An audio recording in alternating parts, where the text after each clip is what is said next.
In today's video, I am going to share all of my January 2025 reads, as well as review and recommend a book that I think all homeschoolers would love to have on their shelf and your kids will just love as a read aloud.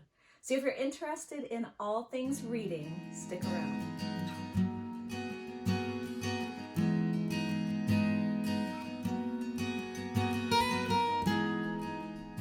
I'm not going to review every single book that I have read for the month of January, and this will be a relatively fast-paced video. If you're interested in a deeper dive into the books and maybe sort of my own opinions or views, or even just a recap of what the books are about, please comment below. I would be happy to make a video about these individual books. Instead, I'm just going to share with you the books that I have read, as well as I shared in two previous videos that along with each book that I read, I'm going to be crocheting a little granny square to represent the book.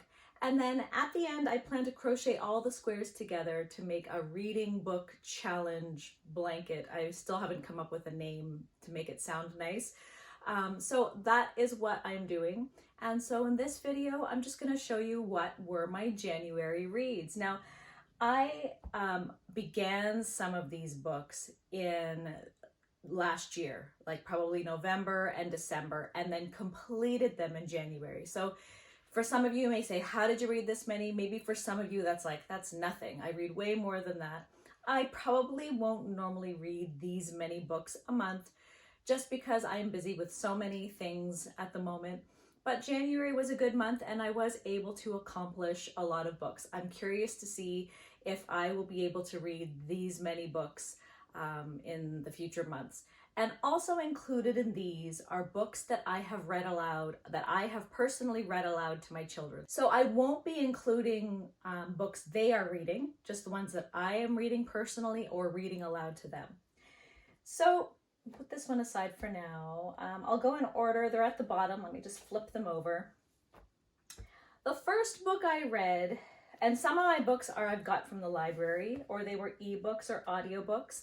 So I won't have, but I'll put a picture of the book here for you so that you can see what the book looks like. There's the little granny square, and I've made them so that they match the book covers. So they remind me of the books that I've read. And I won't give a review, but I'm not going to recommend this book. So don't run out and be like, trees, let me go read this book. I read this because this author, Percival Everett, wrote a book called James, which I think was absolutely amazing. It's a twist on the adventures of Huckleberry Finn, written from Jim's perspective. If you remember Jim, if you've read that book, he was the slave. And it was an incredible story, and it really was in the style of Huckleberry Finn. A really excellent writing. Now, he wrote this book well, but there are things in it that I just there was an agenda. And I saw it, and it became more and more obvious towards the end, where it was really becoming too pointed, and I just wasn't interested in it. So I was very disappointed. I was really hoping to love this the way I loved James, but that is one.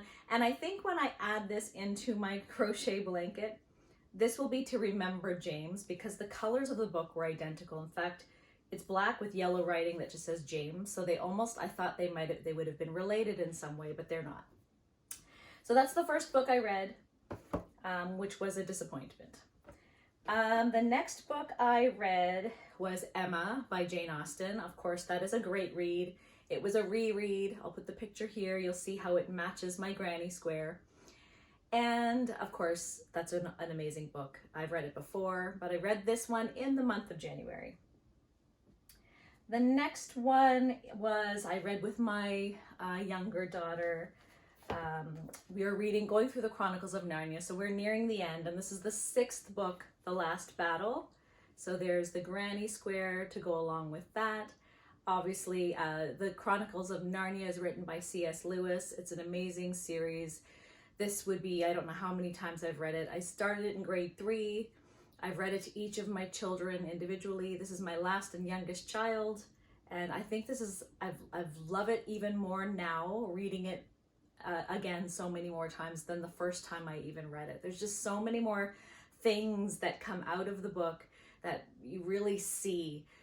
You hear about all these literature studies and about how there's all this allegory, and you may have not have seen it all, but you just see so much of it by the time you read through it again and again. So the next book I read is called Raising Worry-Free Girls by Sissy Goff. It is a great book in ways. It started off, I was kind of worried I wouldn't like the book.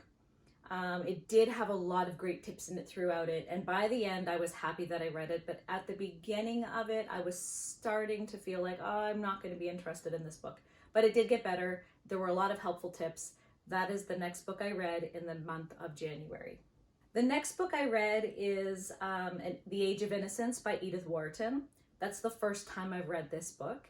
It's a Pulitzer Prize winner, one of my books from that portion category of my reading challenge. And I enjoyed it. I wouldn't say it's my favorite, but I did enjoy it. And that is that Granny Square. The next book I read is Mere Christianity by C.S. Lewis. I got it borrowed. I'm definitely going to buy it and reread it. It's a book that you'll have to keep reading over and over again to really pull apart all of the ideas. I definitely now I have been reading a lot of Christian apologetics. So I do have an understanding of all these things, but I want to go a little deeper into thinking and take my time with it, because with a borrowed book, you have to give it back. So I definitely plan on purchasing this book and rereading it again.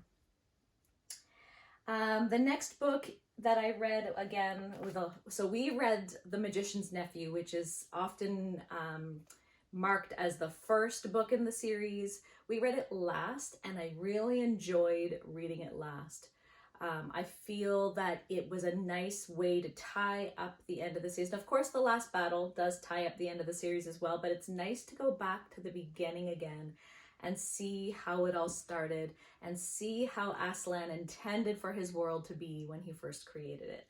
So that is The Chronicles of Narnia, The Magician's Nephew by C.S. Lewis. And now for my final book that I've read for the month of January is the book that I would like to kind of recommend and review to you. It's called A Quest of the Dragon's Princess by Lee Watts. And there is my little granny square that kind of goes along with it. Now I just wanted to kind of recap. So these are the books that I've read for the month of January. We have 1, 2, 3, 4, 5, 6, 7, and 8. That's a lot. So I don't think I will be reading 8. I didn't even count them until now. That's the first time. I thought there were 6 for some reason. 8. I probably won't ever read 8 books in a month again, but a couple of these were audiobooks that I just kept on as I was cooking or cleaning and things like that. And the rest were library. One was an ebook. I have a few more books on the go, but they won't be finished for the month of January. Today's January 29th, so when I'm recording this video, so that will be it for January. So the author of this book, Lee Watts, sent me this book and asked me if I'd like to read it and review it on my channel. I had to think about it because I don't want to give bad book reviews, but I definitely want to give an honest review, and so I was hesitant to read something that I really wasn't expecting to like. My children loved it, but what was surprising to me was how much I enjoyed this book. So Quest of the Dragon's Princess by Lee Watts is a fascinating blend of satire, of fairy tale, and even a bit of allegory. It's an interesting blend of classic fairy tale in an old gallant language with a twist of modern culture that really reminds me a lot of, if you have ever watched the movie A Knight's Tale, it's from the early 2000s, or that old movie from the 80s, A Princess Bride, which had this fairy tale, in the Middle Ages, sort of set in that time period, but with modern jokes and modern language and things like that. And that is sort of how I would best describe this book. It is chock full of rich language, but it's sprinkled in with some satirical wit, some silly humor, and just some modern touches that children and people of this generation would really get and understand. One thing I find my children struggle with, we read a ton of classics in our home. But classics aren't necessarily their favorites. We still read them, they get them, but there's a lot of old ideas that aren't relative, they can't relate to. And in this book, there's just a lot that they can relate to in the ideas and the way that the characters think, but with a rich language applied to it and a touch of silliness. It's full of themes of love and family and honor and integrity and bravery. It really touches on all the things that we hope to find in our literature as parents. And as I was saying, the prose really contains a satirical wit that I think is guaranteed to at least make you chuckle as a grown-up. And children with the silly humor and a lot of the other ideas behind it, kids will just love it. It's exciting, it's fast-paced, it's full of surprises, it's full of adventure with dwarves and giants and a magical realm. But yet it's tied down to the heart of what is good and what is right and the character and morals that we want to teach to our children. It really has some great, amazing lessons built into it without feeling like you're trying to teach your children some good character and morals. So like many parents, many of us don't want to read our children books about fairy tale or love or romance or relationships, because a lot of those books are written with a perspective that is more shallow. It teaches kids just ideas that are not really biblically based. Well, I find that Lee Watts does a great job of talking about love and relationships and first love, but with a biblical understanding, with understanding that we aren't looking at the base level, the shallow, the beautiful princess, where these characters really want to look deeper at what really matters in their heart and their character. So the three main characters are Princess Samantha, the knight Zachary, and a dragon who is loyal to the royal family and keeping an eye on the princess. Now you might think by looking at this that Samantha might think that her true love is this knight, but in fact it's another prince named Prince David. And Sir Zachary has been tasked to help Princess Samantha find her true love. And even though he may feel differently, he may feel that, well, Prince David's actually a little bit of a twit, he has to hold up to his honor, his duty, and his loyalty to the royal family and do his job. And there's a lot that comes through this story. There's a lot of surprising twists and turns.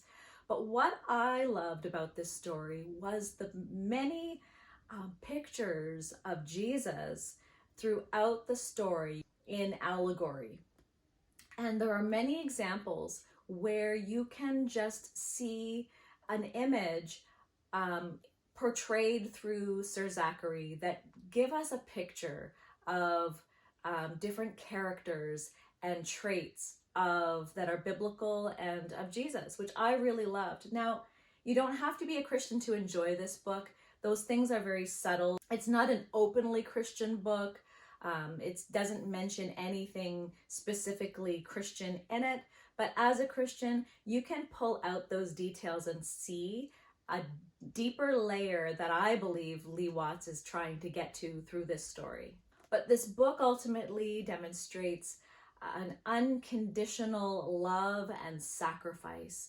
And it really has a very heartwarming, touching ending involving a family reunion, which was just an amazing way to end the book. I really highly recommend this book.